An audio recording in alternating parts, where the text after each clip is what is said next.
Nikukaribishe ndugu msikilizaji wa Simulizi TZ. Mimi langu jina ni Mr. A Romantic, na huu ni mwendelezo wa sehemu ya 5 ya simulizi ya siri ya uchawi wa mama. Sehemu ya 4 tumeona mambo yamezidi kuwa mambo kwa nafasi ya Yusufu. Akiwa haelewi, anaendelea kutusimulia juu ya kijiji chao. Matukio ya ajabu tumeyaona katika sehemu ya 4, huku akiwa haelewi baada ya kusikia maneno kutoka kwa wazee ya kwamba mama yake ana mchezo wa kuwatokea watu usiku, lakini si kwa kiuchawi tu, bali katika namna ya kulala nao.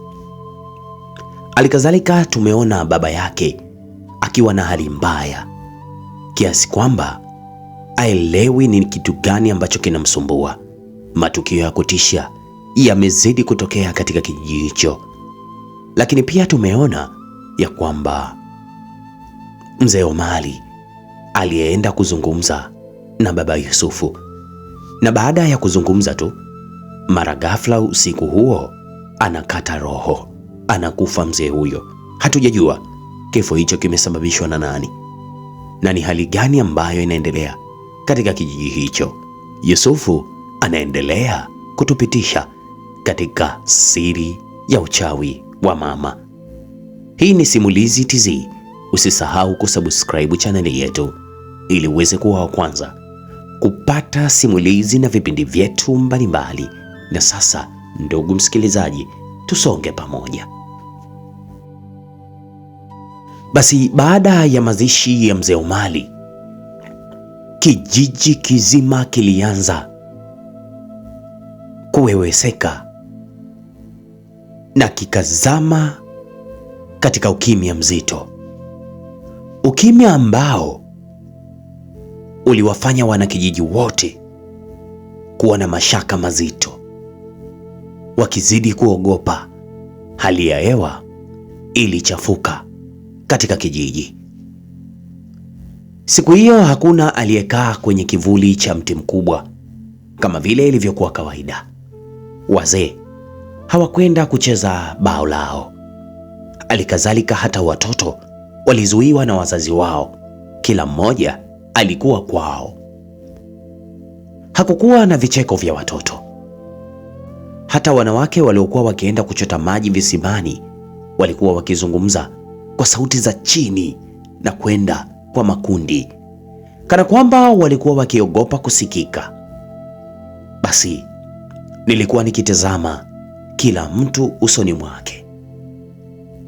Kila mmoja alionekana kubeba siri, na siri hiyo ilionekana dhahiri ni siri nzito.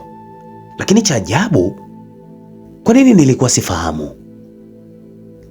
Na hakuna aliyekuwa tayari kuizungumza kwa waziwazi ili mimi nami niweze kufahamu. Basi nakumbuka nilirudi zangu nyumbani nikiwa na mawazo mengi vibaya mno. Baba alikuwa bado yupo kitandani. Baba yangu alionekana kuwa dhaifu kuliko siku zilizopita. Yaani, kila siku ilikuwa ni afadhali ya jana yake. Nilikuwa na mawazo mengi. Nilikuwa nikimwaza baba yangu. Nilikuwa nikiwaza matukio yanayotokea ndani ya kijiji. Nilikuwa nikiwaza yale niliyoyasikia kuhusu mama yangu. Majibu sikupata. Majibu sikuyapata kabisa. Basi siku moja baba aliponiona, alijaribu kutafakari. Nilikuwa nikizidi kufikiria siku za nyuma. Baba yangu alipokuwa akiniona alikuwa na tabasamu kubwa. Basi nilifika nikaulizwa, umekwenda kwenye mazishi? Ndiyo. Watu waliongea nini? Ilikuwa ni mambo ya ajabu tu baba. Nikimuuliza mtu ananyamaza, nikimuuliza mwingine anabadilisha mada. Yaani mimi baba, kwa kweli sielewi. Kwangu limekuwa fumbo. Ndipo baba akafumba macho kwa sekunde chache, alafu akasema kwa sauti ya chini, wakati mwingine watu huficha ukweli wakiamini wanaokoa maisha ya wengine, na wakati mwingine wanaficha ukweli kwa sababu wanaogopa. Nilitaka kumuuliza baba alikuwa anamaanisha nini, lakini kikohozi kilikuwa kikali mno, kilimkatiza. Kisha mama alimletea dawa za mitishamba. Niliona baba akizinywa bila kupenda.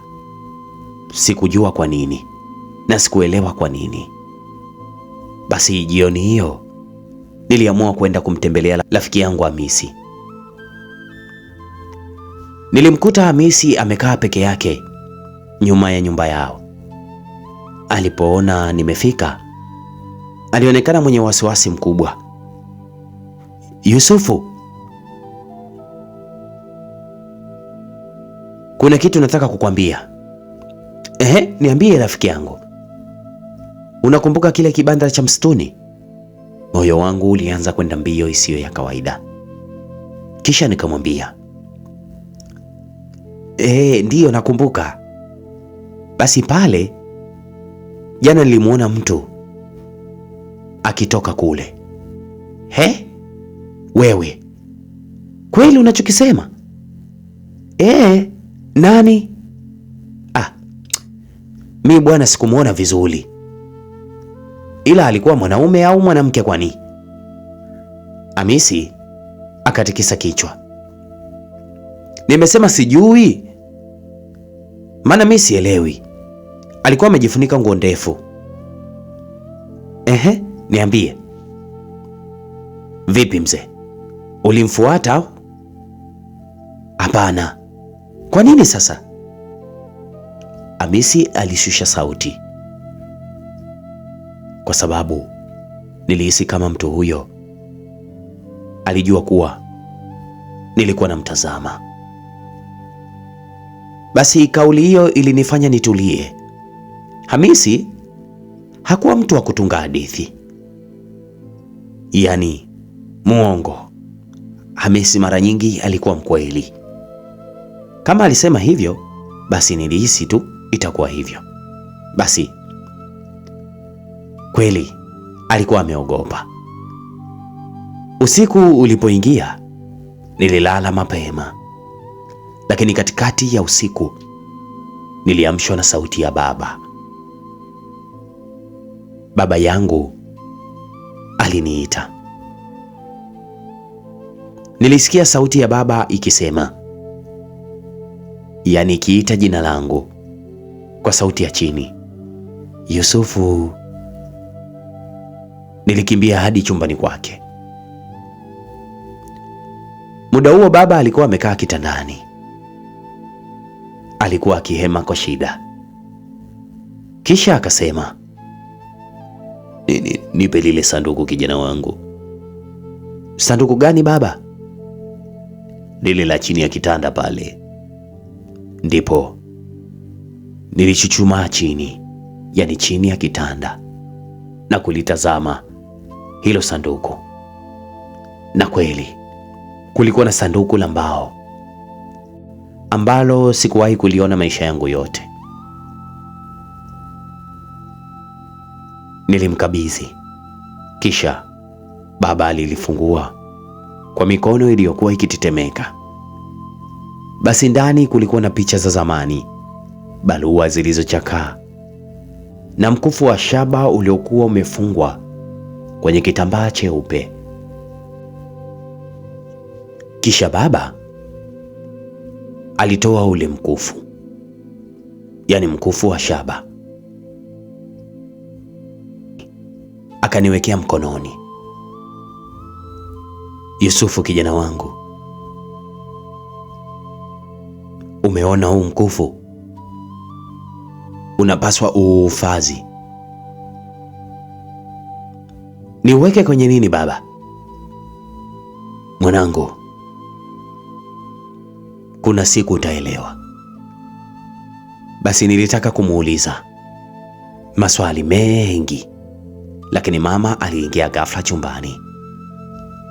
Alipoona ule mkufu ukiwa mkononi mwangu, alisimama kimya. Uso wake haukuonyesha hasira, lakini macho yake yalionyesha mshangao. Kisha baba alifunga sanduku haraka, akamwambia mama kwa sauti ya utulivu, nataka apumzike. Mama hakusema chochote. Alinigeukia kisha akasema, Yusufu, nenda ukalale huko chumbani kwako. Basi ndipo nilitoka. Lakini usiku huo usingizi haukunijia kabisa. Nilikuwa nikikitazama kile kimkufu, yani ule mkufu wa shaba niliokuwa nimeuficha chini ya mto wangu. Nilijiuliza, kuna sababu gani ya mimi kupewa hiki kitu, tena kwa siri?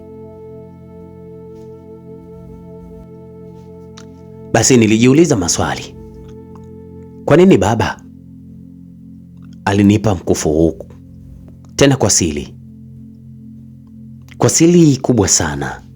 Na kwa nini mama alionekana kushangaa alipoona? Yaani maswali yalizidi kuongezeka, lakini majibu yalionekana kuwa mbali zaidi kuliko hapo awali. Basi asubuhi iliyofuata niliamshwa na kelele nyingi nje. Nilitoka kwa haraka. Watu walikuwa wanakimbia kuelekea msituni. Nikamuuliza jirani yetu, kuna nini? Akanijibu huku akiendelea kukimbia, kuna mtu amepatikana. Nani? Hatujui bado. Mimi pia nikaanza kukimbia pamoja na umati wa watu. Sikujua kwamba tukio hilo lilikuwa la namna gani, na nililokuwa naenda kuliona lingebadilisha kabisa namna nilivyoangalia familia yangu. Basi nilifika msituni nikiwa napumua, yani napumua kwa shida kutokana na kukimbia. Watu walikuwa wamekusanyika karibu na eneo moja la wazi. Nilijisukuma katikati ya umati, tena kwa tahadhari. Nilichokiona kilinifanya miguu yangu ikose nguvu. Ilikuwa ni ajabu sana. Niliona kulikuwa na mwili wa mtu umewekwa chini, lakini kilichonishtua zaidi si mwili wenyewe, bali kilikuwa kitu kilichokuwa pembeni yake.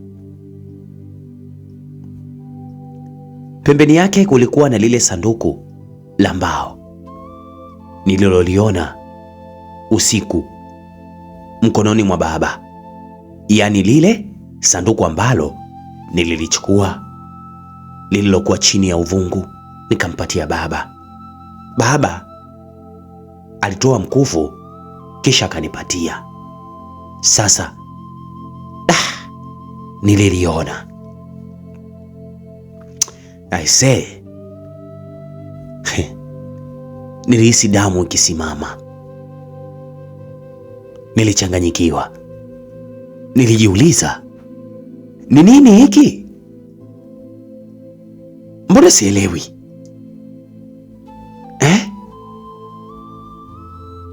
Mbona naona mauzauza?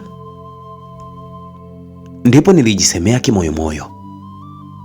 Watu walikuwa wakinong'ona, mtu huyu ametoka wapi huyu?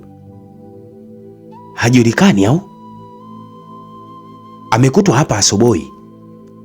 Basi nilimsogelea Hamisi ambaye naye alikuwa amesimama pembeni akitetemeka. Hamisi, kwani nani huyu? Hamisi alinitazama bila kujibu, yaani alikausha. Alafu baada ya muda kidogo akasema kwa sauti ya chini chini sana, sijui jina lake, lakini jana usiku nilimwona karibu na mitaa ya kule chini kule na mtu yule. Ndiyo, ulimwona uso wake? Hamisi alitikisa kichwa. Hapana, alifunikwa uso. Sijakuelewa. Yule uliyosema ulimwona kule kwenye kile kibanda? Basi nilihisi ubaridi mwilini nilipogeuka tena kuutazama ule mwili. Niliona kitu kilichonifanya nishindwe hata kupiga hatua. Kwenye mkono wa kushoto wa yule mtu kulikuwa na mkufu ule ule. Niliema. Yaani niliona mkufu ambao baba mimi amenikabidhi. Na mkufu huo mimi nilikuwa nimelala nao, tena nikaweka chini ya mto. Sasa nimeona mkufu ule ukiwa mikononi mwa yule mtu aliyefariki.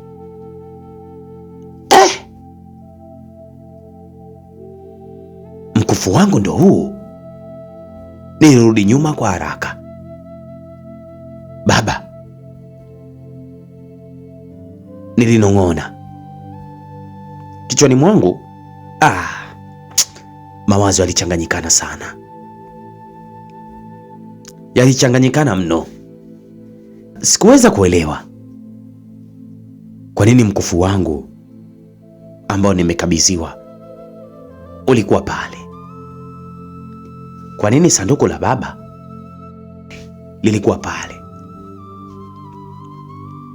Na cha ajabu, huyu mtu alikuwa nani?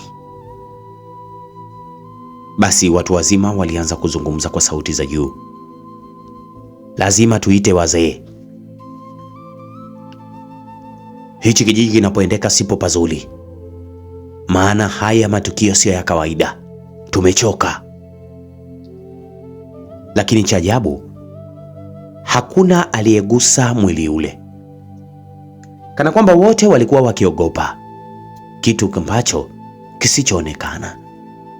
Ghafla mzee mmoja alisogea mbele, akainama karibu na ule mwili. Alipouangalia uso wake, aliruka nyuma kwa hofu. Mungu wangu, subhanallah! Akaanza kutetemeka.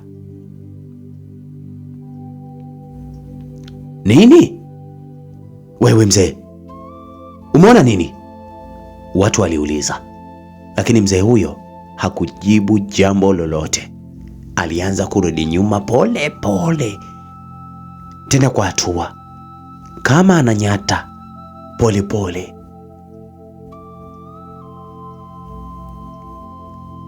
Mchukueni, msimguse.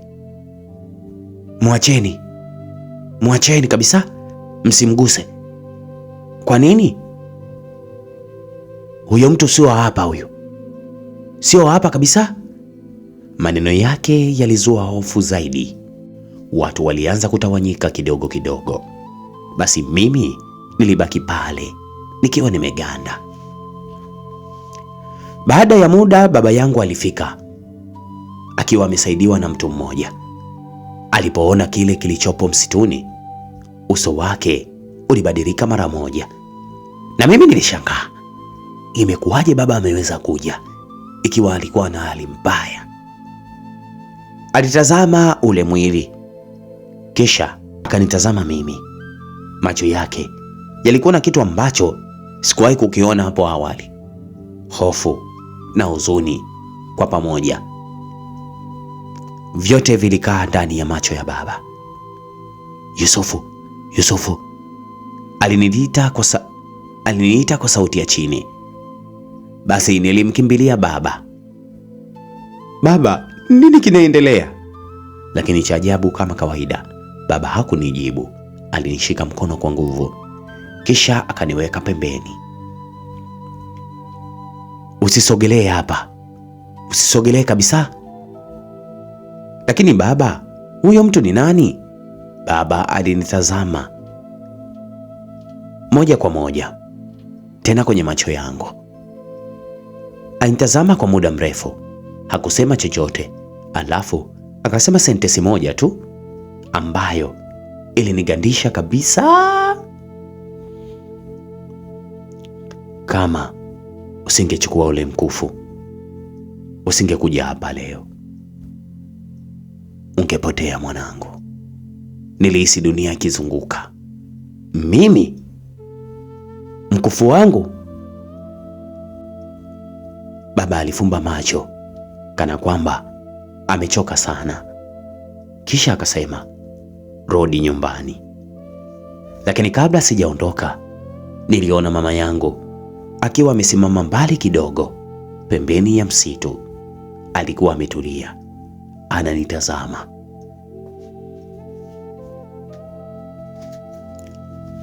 Lakini cha ajabu, hakukuwa na mshangao usoni mwake, kama vile alijua kila kitu kilichotokea. Kabla hajatokea, nilihisi baridi ya ajabu. Moyoni nilijiuliza kimoyomoyo, je, kuna kitu baba na mama wanakijua na mimi bado sijaambiwa? Na inaonekana kuna siri kati ya baba na mama. Kwa matukio haya yote itakuwa kuna siri, nilijisemea na moyo wangu. Lakini nikazidi kusema ni muda wangu wa kuendelea kuchunguza ili nijue mbivu na mbichi. Hii ni sehemu ya 5 ya simulizi Siri ya Uchawi wa Mama Yangu. Ulikuwa nami Mr. A Romantic kutoka hapa Simulizi TZ. Usisahau kusubscribe channel yetu ili uweze kuwa wa kwanza kupata simulizi na vipindi vyetu mbalimbali. Asante na kwaheri.